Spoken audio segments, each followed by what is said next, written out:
اگلا سوال یہ جد الانبیاء کس نبی کو کہا جاتا ہے؟ تو جد الانبیاء حضرت ابراہیم علیہ السلام کو کہا جاتا ہے۔ اگلا سوال اصول دعوت دین، اصول دعوت دین اس کے مصنف کون ہیں؟ تو اس کے مصنف ہیں ڈاکٹر عبد الکریم زیدان۔ اگلا ہمارا سوال یہ دعوت دین اور اس کا طریقہ کار، اس کے مصنف کون ہیں؟ تو اس کتاب کے مصنف ہیں امین احسن اصلاحی۔ تو دیکھیں جہاں دعوت دین، اس دعوت ارشاد جو ہمارا ایک اہم سبجیکٹ ہے، اس کے متعلق جو کتابیں ہیں کس طرح ان کے نام آپس میں ملتے جلتے ہیں۔ تاریخ دعوت و عزیمت کس کی ہے؟ تو یہ ہے ابو الحسن علی ندوی کی۔ امام عزیمت کسے کہتے ہیں؟ امام عزیمت کے لقب سے جن کو جانا جاتا ہے وہ ہیں امام احمد بن حنبل رحمۃ اللہ علیہ۔ فریضہ اقامت دین کے مصنف کون ہیں؟ تو فریضہ اقامت دین کے مصنف صدر الدین اصلاحی ہیں۔ اگلا سوال تجدید و احیاء دین کے مصنف کون ہیں؟ تو تجدید و احیاء دین کے مصنف علامہ مودودی ہیں، جبکہ اقبال و احیاء دین کے جو مصنف ہیں وہ ہیں خالد علوی۔ عام طور پہ یہ کتابیں بندے کو یاد ان کو رکھنا مشکل ہو جاتا ہے، اور بعض اوقات ان کو تلاش کرنا بھی، پھر یہ یقین کرنا بھی اس کے لیے مشکل ہو جاتا ہے کہ یہ کتاب کس کی ہے۔ اس لیے میں نے کوشش کی ہے کہ جو بھی مستند معلومات جہاں سے بھی مجھے ملیں وہ آپ کے سامنے پیش کروں۔ اگلا سوال یہ قصص القرآن، یہ کتاب کس کی ہے؟ تو یہ ہے مولانا حفظ الرحمن سیوہاروی رحمۃ اللہ علیہ کی۔ قصص النبیین، اس کے مصنف ابو الحسن علی ندوی ہیں۔ قصص الانبیاء، اس کے مصنف علامہ ابن کثیر رحمۃ اللہ علیہ بھی ہیں، اور شیخ عبد الوہاب خلاف نے ایک کتاب لکھی ہے، اس کا نام بھی قصص الانبیاء ہے۔ اگلا ہمارا سوال یہ ابو الانبیاء کون ہیں؟ تو ابو الانبیاء جن کو کہا جاتا ہے وہ ہیں حضرت آدم، اور اسی طرح ان کو ابو البشر بھی کہا جاتا ہے۔ اگلا سوال یہ نجیب اللہ کن کا لقب ہے؟ تو نجیب اللہ انبیاء میں حضرت داود علیہ السلام کا لقب ہے۔ نجیج اللہ کن کا لقب ہے؟ یہ حضرت ہود کا ہے۔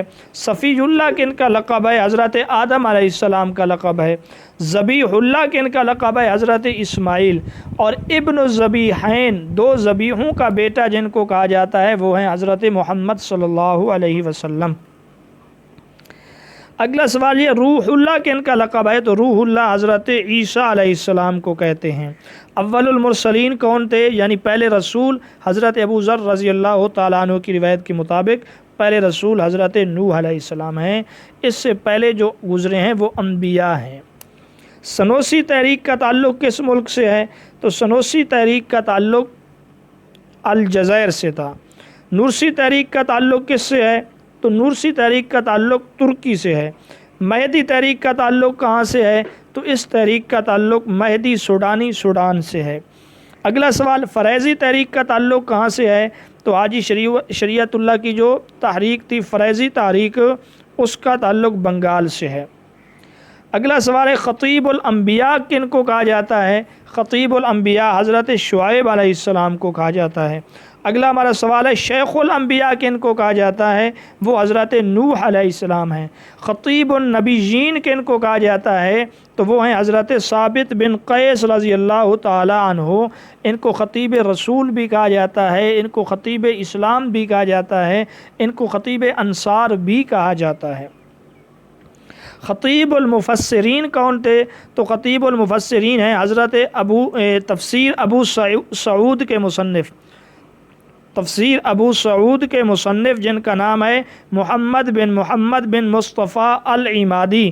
یہ خطیب المفسرین کے لقب سے مشہور و معروف ہیں، اور ان کا تعلق فقہ حنفی کے ساتھ ہے۔ ان کی تفسیر کا نام ہے ارشاد العقل السلیم الی مزایا القرآن الکریم، جو تفسیر بالماسور ہے۔ یہ تفسیر 9 جلدوں پر مشتمل ہے۔ اگلا سوال یہ ابو العرب کن کو کہا جاتا ہے؟ تو ابو العرب حضرت اسماعیل علیہ السلام کو کہا جاتا ہے۔ اگلا ہمارا سوال ہے بابائے کیمیا کون تھے؟ تو جابر بن حیان بابائے کیمیا بھی ہیں۔ بابائے طبعیات ابن الہیثم کو کہا جاتا ہے۔ سلطان الخیر کن کو کہا جاتا ہے؟ سلطان الخیر ہیں حضرت سلمان فارسی رضی اللہ تعالیٰ عنہ۔ یاد رکھیں مفتاح الخیر جن کو کہا جاتا ہے وہ ہے سلیمان بن عبد الملک۔ اگلا سوال یہ سلطان المحدثین کون تھے؟ تو سلطان المحدثین حضرت ابو ہریرہ رضی اللہ تعالی عنہ کو کہا جاتا ہے۔ لکھ بخش یہ کہ ان کا لقب تھا، تو قطب الدین ایبک کو سخاوت کی وجہ سے لکھ بخش بھی کہا جاتا تھا۔ اگلا سوال ہے انجینئر بادشاہ کون تھا؟ تو جہانگیر کو انجینئر بادشاہ بھی کہا جاتا ہے۔ اگلا سوال ہے دنیا کا پہلا انجینئر کون تھا؟ تو ارشمیدس کو دنیا کا پہلا انجینئر بھی کہا جاتا ہے۔ بابائے طب کون تھا؟ بابائے طب بقراط کو کہا جاتا ہے۔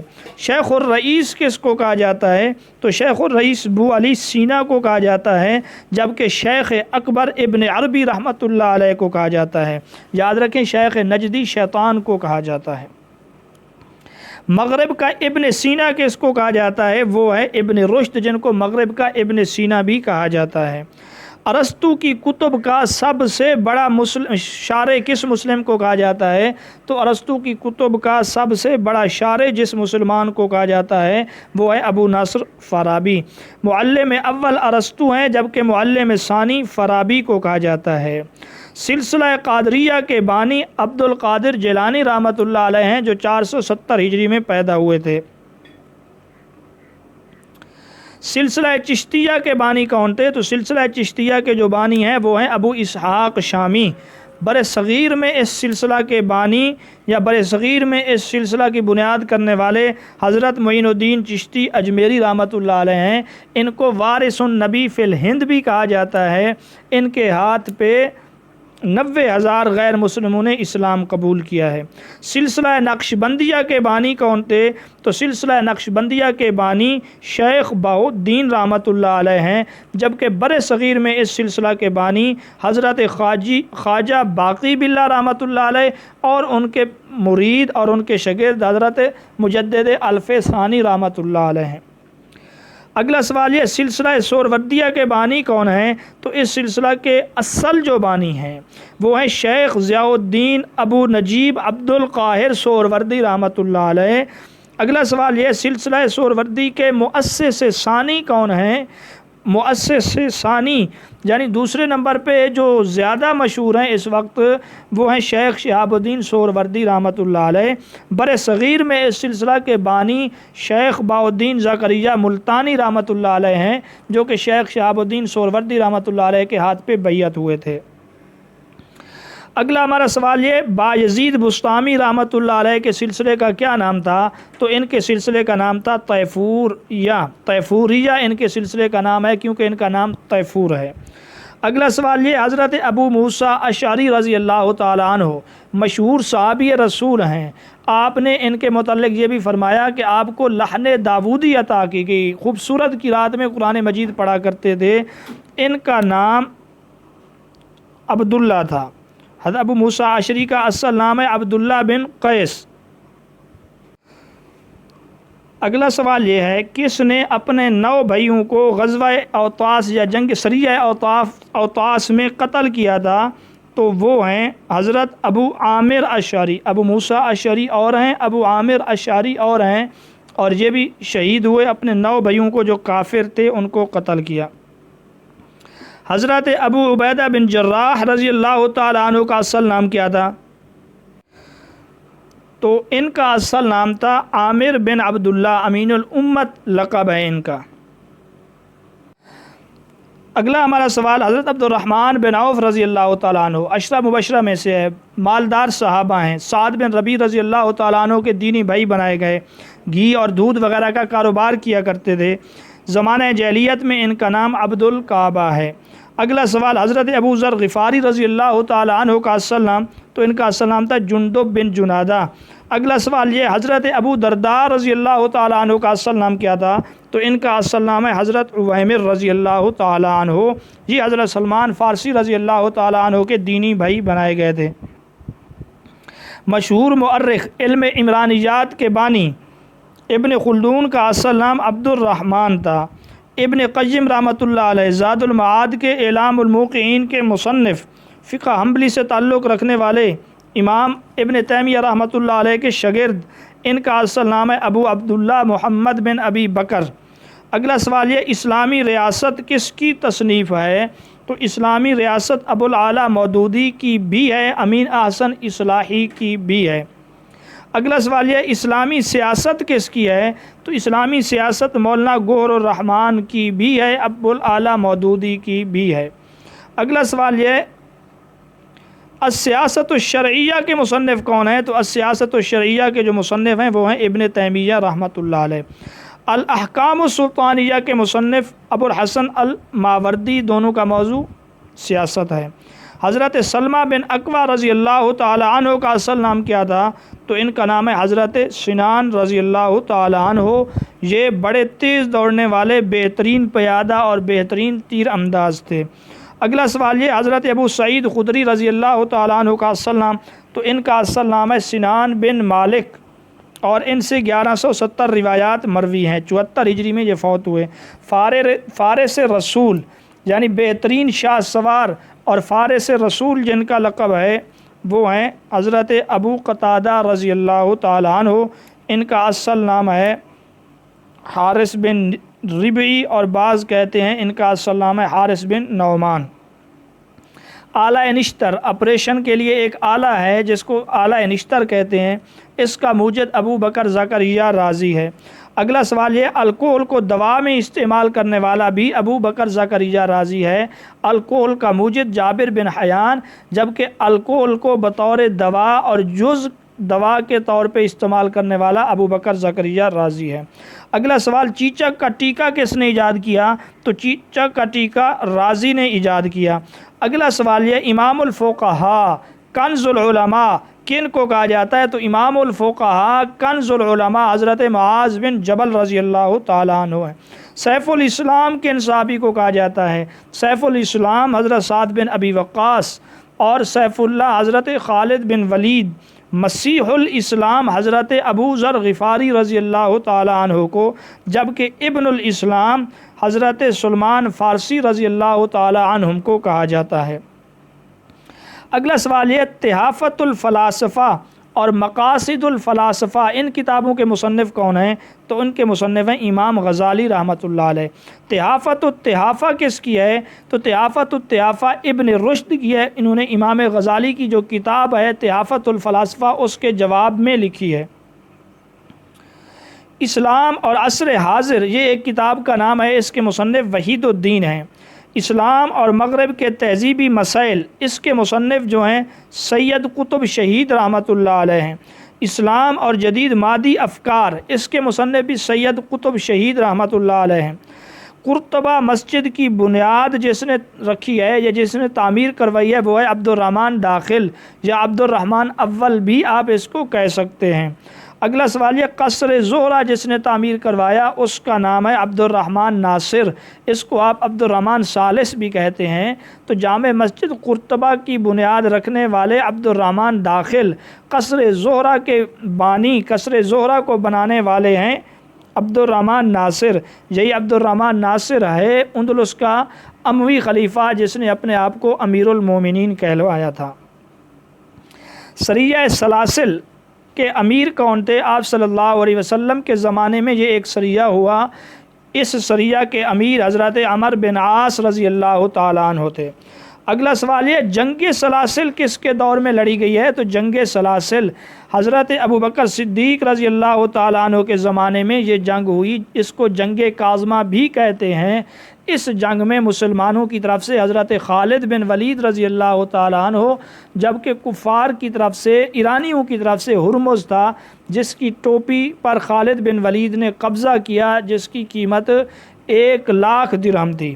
اگلا سوال یہ تہذیب الاخلاق کے مصنف کون ہے؟ تو یہ کتاب ہے اخلاق کے متعلق، اس کے مصنف ابن مسکویہ رحمۃ اللہ علیہ ہیں، جنہوں نے پودوں میں ارتقاء کا نظریہ پیش کیا تھا، جنہوں نے یہ کہا تھا کہ پودوں میں بھی نر اور مادہ ہوتے ہیں۔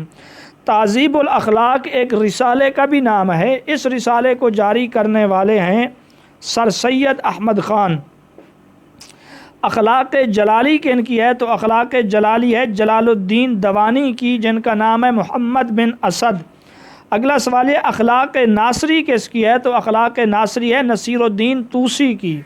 اگلا سوال طبقات ناصری، دیکھیں یہ الفاظ کس طرح ملتے جلتے ہیں کتابوں کے، اور مصنف کہاں سے کہاں پہ پہنچ جاتے ہیں۔ ایک لفظ کو لکھنے سے کئی صدیوں کا زمانہ درمیان میں آ جاتا ہے کہ ایک 100 سال پہلے ہے، ایک 200 سال پہلے ہے۔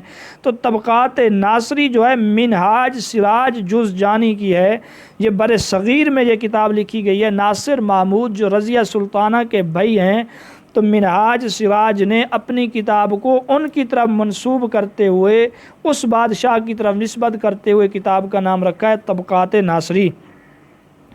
اگلا سوال یہ ثلث الاسلام کسے کہتے ہیں؟ تو ثلث الاسلام حضرت سعد بن ابی وقاص رضی اللہ تعالی عنہ ہیں، یہ خود کو ثلث الاسلام کہتے تھے۔ ان کے بقول کے مسلمان ہونے والوں میں، یعنی حضرت سعد بن ابی وقاص رضی اللہ تعالی عنہ کے بقول، اسلام قبول کرنے میں میرا تیسرا نمبر ہے، اور سدس الاسلام حضرت خباب بن ارت رضی اللہ تعالیٰ عنہ کو کہا جاتا ہے۔ اگلا سوال طاؤس العلماء سید الطائفہ، یہ کن کو کہتے ہیں؟ تو یہ حضرت جنید بغدادی رحمۃ اللہ علیہ کو کہتے ہیں، جو 215 ہجری میں پیدا ہوئے۔ حضرت امام نسائی شریف کے جو مصنف ہیں رحمۃ اللہ علیہ، وہ بھی 215 ہجری میں پیدا ہوئے۔ امام نسائی رحمۃ اللہ علیہ کی وفات 303 ہجری ہے۔ ابو علی جبئی معتزلی کی وفات بھی 303 ہجری ہے، جبکہ طاؤس العلماء سید الطائفہ حضرت جنید بغدادی رحمۃ اللہ علیہ کی جو وفات ہے وہ ہے 298 ہجری۔ حضرت ابو رام غفاری رضی اللہ تعالیٰ عنہ صحابی رسول ہیں، احد کے موقع پر سینہ پہ تیر کھانے والے صحابی ہیں، اور جب آپ صلی اللہ علیہ وسلم فتح مکہ کے موقع پر تشریف لے گئے، مدینہ میں نائب یہی تھے۔ ان کا اصل نام کلثوم تھا، حضرت ابو رام غفاری کا اصل نام کلثوم ہے۔ اگلا سوال یہ حدیقۃ الاولیاء تصوف کے متعلق کتاب ہے، اس کے مصنف کون ہیں؟ تو اس کے مصنف کا نام ہے غلام سرور۔ تذکرۃ الاولیاء، اولیاء کا تذکرہ اس کے مصنف کون ہیں؟ تو اس کے مصنف ہیں حضرت فرید الدین عطار رحمۃ اللہ علیہ۔ اگلا ہمارا سوال ہے سفینۃ الاولیاء، سکینۃ الاولیاء، یہ بھی کتابوں کے نام ہیں۔ ان کے مصنف کون ہیں؟ تو ان کے مصنف ہیں دارا شکوہ جو بادشاہ گزرے ہیں، تو سفینۃ الاولیاء اور سکینۃ الاولیاء کے مصنف یہی ہیں۔ اگلا ہمارا سوال یہ کس کے نزدیک مرکز کائنات آفتاب ہے جبکہ منبع کائنات عدد ہے؟ تو وہ ہے فیثاغورس۔